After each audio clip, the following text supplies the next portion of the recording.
na kibali si. Lakini ukiangalia usajili wa mapato ya ndani, usimamizi wa mazingira, pamoja na mbinu ambazo zilizoweza maeneo haya kufanya vizuri.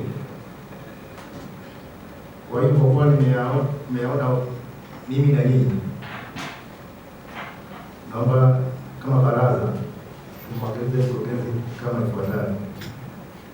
La kwanza, mkurugenzi na timu ya halmashauri CMT waandae mpango kazi kwa kutekeleza mafunzo na mbinu zilizopatikana katika ziara hiyo, ukiwa na muda maalum wa utekelezaji wa viashiria vya kupima mafanikio. Hilo la kwanza. La pili, ufanyike kwa tathmini ya vyanzo vyote vya mapato vya halmashauri ya Masasi ili kubaini maeneo ya upotevu wa mapato na kuweka mikakati madhubuti ya kuongeza ukusanyaji wa mapato ya ndani. Hilo la pili. La tatu, mbinu zote nzuri zilizobainika kuhusu usimamizi wa ukusanyaji wa mapato zianze kutekelezwa mara moja kwa kuzingatia sheria, kanuni na taratibu za serikali. Tupo pamoja wajumbe?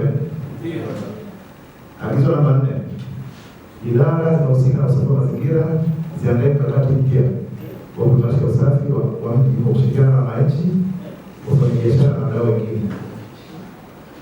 Lakini agizo namba 5, CMT ihakikishe kila idara ina malengo ya kuongeza mapato na kuboresha utoaji wa huduma. Ni wasilisha taarifa ya utekelezaji katika kikao cha baraza la madiwani yake.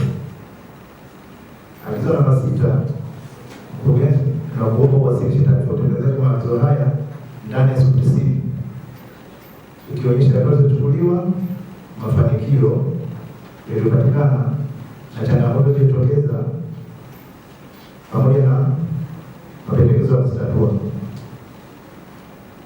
Lengo la maagizo haya ni kuhakikisha halmashauri ya Masasi na kupeleka na uzoefu uliopatikana katika ziara hiyo kwa kuongeza mapato ya ndani, kuboresha usafi wa mazingira na kuimarisha utoaji wa huduma kwa wananchi wa Masasi.